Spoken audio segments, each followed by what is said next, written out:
It's been a year since former cricketer turned politician Imran Khan became Pakistan's prime minister. Khan's campaign slogan was Naya Pakistan, or New Pakistan, a reflection of his promises to turn the country's economy around and end corruption. But the first year of his premiership hasn't gone as smoothly as he may have hoped or even expected, especially in terms of the economy.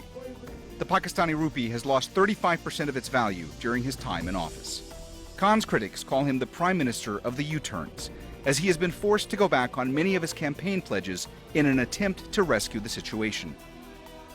But have any of these U-turns had a positive impact on the country? In terms of foreign affairs, Pakistan is closer than ever to its neighbor China, but relations with its other neighbor, India, are at a new low. Are these two nuclear countries at risk of another major conflict or war? I'm Mohammed Jamjoom in Islamabad. Prime Minister Khan recently marked 1 year in office. I sat down with him and discussed his government's controversies as well as Pakistan's foreign and domestic policies. Pakistani Prime Minister Imran Khan talks to Al-Jazeera.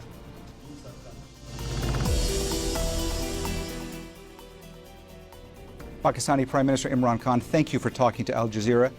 You'll soon be at the UNGA in New York. You'll be making your debut there as the Prime Minister of Pakistan. What message do you hope to impart to the international community from there?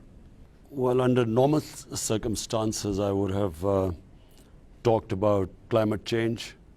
Pakistan is one of the few countries that is most vulnerable to climate change. I would have spoken at length on that. And secondly, about Islam, Islamophobia, the way Muslims suffer from Islamophobia, especially living in Western countries. And of course in India, Islamophobia in India right now. Muslims are subjected to persecution. But because of what is happening in Kashmir, I would be mainly talking about this Kashmir situation. At the United Nations Human Rights Council in Geneva, Pakistan's Foreign Minister Shah Mahmood Qureshi, he made remarks saying that he believed that because of what India was doing in Kashmir, that India and Pakistan could be led into an accidental war. Do you believe this is a possibility? Absolutely. What is happening is that India is more or less conducting a genocide. The sort of racial attacks on a population, I don't think it's been witnessed since Nazi Germany. What is happening is the Indian version of a final solution for the Muslims of Kashmir. So 8 million Muslims in Kashmir are under siege for almost now 6 weeks. And why this can become a flashpoint between India and Pakistan, because what we know already India is trying to do is to divert attention from their illegal annexation and their impending genocide on Kashmir. They are taking the attention away by blaming Pakistan for terrorism. And this is what they did last February when there was a suicide attacker, a young Kashmiri boy, blew himself up against an Indian military convoy. And India blamed Pakistan for it and then bombed us. So we fear that this will happen again, because what they are doing in Kashmir will lead to a reaction, some sort of a reaction, and they will then blame Pakistan for it to divert the world's attention from this genocide in Kashmir. Prime Minister Khan, you're speaking about Kashmir being a flashpoint. Of course, that raises concerns about potential use of nuclear weapons, either in Pakistan or in India. Now, recently, you made remarks saying, or at least the remarks were interpreted as you saying, that Pakistan would never use nuclear weapons first in any potential future conflict with India. But then a few days later, Pakistan's Ministry of Foreign Affairs clarified that there had been no change to Pakistan's nuclear defensive posture. So there is some confusion now. What exactly is Pakistan's stance? And is there a scenario by which you could envision nuclear weapons being used first by Pakistan as a defensive posture? There is no confusion. What I said was that Pakistan would never start a war. And I'm clear. I'm a pacifist. I'm anti-war. But what I said clearly was that when two nuclear-armed countries fight, if they fight a conventional war, there is every possibility that it's going to end up into nuclear war. The unthinkable. I mean, if say Pakistan, God forbid, we're fighting a conventional war, we're losing, and if a country is stuck between the choice, either you surrender or you fight till death for your freedom. I know Pakistanis will fight to death for their freedom. So when a nuclear armed country fights to the end, to the death, it has consequences. So that's why we have approached the United Nations, we are approaching every international forum that they must act right now, because this is a potential a disaster which would go way beyond the Indian subcontinent. Where do you stand now when it comes to potentially seeking dialogue with India? Because at first you had said you were open to it, you had made overtures. And then recently you said that's no longer the case. From the time I assumed office, and that was last August, we have made repeated attempts to start a dialogue with India, to mend up, to live as civilized neighbors, to resolve our difference, and there is only one difference, that's Kashmir, to resolve it through a political settlement. And that why trade was important between Pakistan and India. Both countries suffer from poverty. Both countries suffer from a huge impending disaster of climate change. Both of us have similar problems. So I approached them that we should, resume talks and sort out our differences. And we repeatedly tried that. All the time when we were trying to start a dialogue and ask for talks, now I realize that this was misinterpreted. This BJP extreme right-wing, racist, fascist government was treating as if we were scared of them, or they took it as appeasement. We were trying to please them. And as a result, we discovered that while we were trying to have dialogue, they were trying to push us in the blacklist in FATF. If we are on the grey list, if Pakistan is pushed into the blacklist of FATF, that means there will be sanctions on Pakistan. So they were trying to bankrupt us economically. That's when we pulled back. And that's when we realized that this government is on an agenda. The agenda is to push Pakistan to disaster. So there's no question of talking to the Indian government right now after they revoked this Article 370 of their own constitution and they annexed Kashmir illegally against the United Nations Security Council resolution, which had guaranteed the people that they would be able to hold a referendum and plebiscite to decide their destiny. So they have unilaterally not only broken international laws, but also their own constitution. So there's no question of talking to India in these circumstances. So if downgrading of diplomatic ties hasn't changed India's stance toward Kashmir, and if cutting off trade ties with India hasn't changed their stance, and if there's no longer a prospect of dialogue, what else can Pakistan do? Absolutely. There's not much more we can do except approach all the international organizations that were set up after the Second World War, mainly the United Nations. So we are hoping that appealing to these institutions and the stronger countries in the world, the superpower, the US, China is supportive, Russia, European countries, we are approaching all of them. That this flashpoint, what is Kashmir, if they do not resolve it, this has potential of having an impact on the entire world. And unfortunately, because of this whole thing about big markets, countries look at markets and trade and employment in their own countries, they look upon India as a market of 1 billion people. They do not realize that if they do not intervene right now, this has consequences, not just, as I said, on the subcontinent, on world trade. Everyone will be affected by this. You mentioned the U.S. You talked about countries potentially intervening in this crisis. Now, when you were in the United States in July and you met with President Trump, he had made a public offer to try to mediate in the dispute over Kashmir between India and Pakistan. You were open to that. Prime Minister Modi was not. Do you think that this is something that could happen? Because just in the last few days, President Trump has said again that he would be willing to mediate. Do you believe this can happen? You see, first of all, I mean, we are thankful to President Trump because, he's the president of the most powerful country in the world.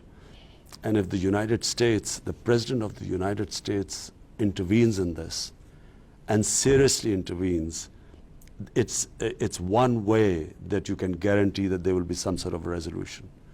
Secondly, even if he doesn't intervene directly, the United States has this power in the United Nations Security Council. That can, as a Security Council, the UN can act. You see, why I think India is stonewalling this suggestion? Because India knows that once the international community gets involved, then the ruling will be for the people of Kashmir. The international community will insist on the people of Kashmir exercising their right of self-determination. I'd like to focus on another component of your meeting with President Trump for just a minute, because when you were there, much of your meeting time was taken up with the issue of Afghanistan. Now, I want to ask, what do you make of President Trump basically calling off the peace talks with the Taliban, and how do you believe that's going to impact the security situation for Pakistan? Well, first let's just concentrate on Afghanistan. Purely from a human point of view, everyone must want to help the Afghans get peace. So therefore, Pakistan is playing its part. Whatever little influence we have on the Taliban, we have asked them to, go on the dialogue table. The talks with the Americans actually were at a pretty advanced state. The only thing was now to get the Taliban to talk to the Afghan government so that, they can all get together and decide what they want to do. Now, this is unfortunate what has happened. I think it's because of the bloodshed that is going on in Afghanistan. The idea that there is talks, dialogue, and at the same time you're fighting, that always was going to be tricky. So I hope that this is a temporary thing. I hope that President Trump will get the talks going again, because there is no other solution. There is not going to be a military solution. If there was in 19 years, there would have been one. This is already the longest war fought by the Americans. So the only way out is getting back on the dialogue table. All right, we've spoken a lot about the security situation. I want to turn for a bit to the economy. How would you classify Pakistan's economy? Many people say that it's failing. Many of your critics blame you, including former Finance Minister Ishaq Dar. He blames you for the current economic crisis. What do you say to that and to the other critics who are blaming you for how bad the economy is right now? Pakistan inherited the worst economy ever in our history. We had the biggest current account deficit, which in our history no other government has had to face. That meant that the rupee, the moment we took over, because there was a shortage of dollar, because we were selling much less than we were buying from the world, that meant there was a pressure on our rupee. And so the rupee devalued. When the rupee devalues, there has to be inflation, because everything we import, fuel affects electricity, because 40% of electricity is from imported fuel. Then gas we import, LNG, that everything gets expensive. So a country goes through a difficult period. But the problem is we inherited this huge deficit. But the good news is that we have brought down the current account deficit by 70%. Our exports are going up, we've curtailed our imports, so the gap has narrowed in our current account deficit, which means we're going in the right direction. Political leaders around the world, they get branded with nicknames. Now, surely you must be aware that there are critics of yours and others in Pakistan who call you the Prime Minister of U-turns. And they do so because they say you make U-turns on policy promises. And one such issue they talk about when they mention this is they talk about your stance on the IMF. And they say that before you had promised not to seek out any more help from the IMF, and that now your economic plan is based on a bailout, and if this would be approved, this would be the 13th time in the last 30 years Pakistan has received an assistance package from the IMF. What's different this time? I mean, why? Let me just say one thing. I'm glad they say I am a Prime Minister of U-turns. Only an idiot doesn't do any U-turns. Only a moron, when he's on a course and he comes across as a brick wall, only that stupid idiot keeps banging his head against a brick wall. An intelligent person immediately revises his strategy and goes around it. So you're okay with a nickname? When I was a cricketer, I mean, we would have a strategy when we would go on the field, but all the time I would be changing my strategy according to the situation. I mean, only a fool would brand someone not doing U-turns. If these corrupt elite in our country, if they had done a U-turn from corruption, they wouldn't be in jails right now. Anyway, let me come back to the main point. IMF, when we got office, we had, we did a $6 billion deal with the IMF. We had $90.5 billion current account deficit. So how were we going to fill in this gap? Unless and until we had a loan in between, and in that time we raised our exports, we cut down our exports. So until that time, which there was going to be a time lag, how were we going to last from that period to the time when we had curtailed the deficit? So you needed a bridging gap. We needed a bridging loan. So, I mean, they should judge me, inshallah, when my 5 years are complete. Then they should ask me, when I am responsible for my economy, am I going to rely on loans or not?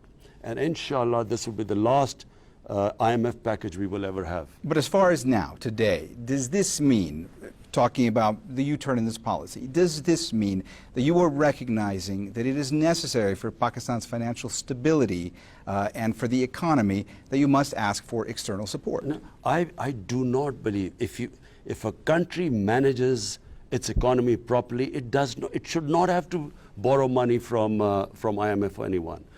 The fact that you have a big deficit and you have to go and borrow money means that you're not running your economy properly. But when you inherit a sick economy, then I'm afraid in the short time, before you can raise your income to bridge this gap, I'm afraid you have to take loans. So what I'm pledging to my people that inshallah, when our term is completed, we will leave a surplus economy. But does that mean that the IMF could exercise more control over Pakistan's decision-making? Well, they haven't exercised any control right now, apart from telling us to, put our house in order in terms of cutting down our expenditure and raising our revenues. They haven't really asked us to do anything which is against our sovereignty. You have a very important relationship with China. If we're talking about the economy, Pakistan is the beneficiary of Chinese aid and investment. It's part of the Global Belt and Road Initiative. But the Chinese government has been fiercely criticized by especially Western countries for its reported treatment of Uyghur Muslims. Have you had a chance to formally discuss this issue with President Xi of China? No, I haven't, and frankly, we have been facing so many of our internal problems right now that, I don't know much about this problem. And let's face it, I mean, ever since we've been in power for 1 year, domestically, apart from the economy, apart from dealing with now the situation in Kashmir, really we've been inundated with problems. But I will say one thing about China. For us, China has been the best friend. Prime Minister Khan, you have been criticized these past few months for not issuing any statements of condemnation when it comes to China's reported treatment of the Uyghur community. Do you have any stance on the issue? Well, I again repeat, I'm at the moment, my responsibility are people of Pakistan. I have 20 million Pakistanis I am responsible to. They are my responsibility, and therefore my number one effort is to help my own countrymen. There is an ex-parliamentarian from your party, Baldev Kumar. He has said that he is trying to seek asylum in India, and he has argued that there are minority groups that are being persecuted in Pakistan. He has also said that the old Pakistan is better than your new Pakistan. What do you say to that? If I remember right, this is a guy who's responsible for assassinating one of our one of our most loved member of our party, member of parliament, Sawaran Singh. He was in our KP assembly, and this man was responsible for assassinating him. I don't know where he is right now, but last I know he was in jail. And for him to say a thing like that, let me just make it clear. Ever since my government has come into power, this one government has pledged that every Pakistani, regardless of his religion, will be an equal citizen of this country. Our government has opened up the Kartarpur corridor, made great efforts for the Sikh community in opening up the religious sites. We are going to do up all the religious sites of all different religions, like Hindus, the Sikh religion, the Christian community. My government will be protecting all of them. And I'll just say one other thing. You know, if minorities are mistreated in Pakistan, that's against our constitution, it's against our religion, it's against the principles of our holy prophet, peace be upon him, because minorities were always regarded as equal citizens in Islam. So when we are unjust to them, we go against our ideology and religion. The difference between us and what the RSS-backed BJP government is doing in India, that when they mistreat minorities, it is according to their ideology. They do not believe that minorities are equal citizens. That's the big difference. Sir, you've also faced criticism by civil rights activists saying that the space for dissent, for freedom of expression has shrunk since you took office. There are journalists in Pakistan who said that there has been a crackdown against the media, that even television stations have been taken off the air. What do you say to those criticisms? This is utter and utter nonsense. Pakistan is one of the freest places in the world in media. You know, the members of the media have said things against me, against my government, they would never get away in any other democracy. They have personal attacks against me. Had this been any other, even any other democracy, the TV channels would have closed down. The freedom that journalists have in this country is unprecedented. This is one of the most tolerant governments ever. Although we think we've gone overboard, we think we will strengthen our regulatory body, that fake news on that basis, allegations should be made against the government, against the ministers, against anyone. So we are thinking of tightening the regulations. I think people can get away with anything they say. All right, you've been in office now almost a year. Many of your critics say that you have not delivered on a new Pakistan, but I want to ask you, do you believe we are now in a new Pakistan, and what should the Pakistani people expect going forward? I think we are already in New Pakistan. New Pakistan means, number one, rule of law. Never have mega criminals ever been put into jail like they have right now. The big difference in this Pakistan is government has been, well, we've been in government for 13 months. There's not one corruption case against any minister, any prime minister. This is unheard of. None of us are building up our business empires. We have conflict of interest. None of us have got businesses going as was the case in the past. But most importantly, this government is devolving power right down. We have a local government system which will liberate the people from below, which is just coming into effect right now. And, you know, the difference between now and then is that first time we're actually taking the most difficult decisions to fix our economy. Our power sector, we have cut down. You see, the problem was before that we had this huge debt accumulating in the power sector, because apart from the fact that the generation of electricity was more expensive than what it was being sold to the people, there was massive theft of electricity, and that theft was passed on to the consumer. We have cracked down on theft and really brought down the the amount of what is called line losses. So this government has done things which no government has done before. But, you know, as they say, Rome wasn't built in a day. When you start making these massive changes and reforms, it takes time. The time to judge a government is after 5 years. But in our case, we feel that from now on, the most difficult period which we've passed through, the first year was the most difficult period. But from now onwards, people will start seeing the difference. Already we have cut down the losses in our airline. We are about to start in the next 4 months, the steel, big government corporations closed, that will start functioning. As I said, in electricity, the power theft has been cut down. So the direction of the country is now right. And from there onwards, we will go from strength to strength. Pakistani Prime Minister Imran Khan, thank you for talking to Al Jazeera.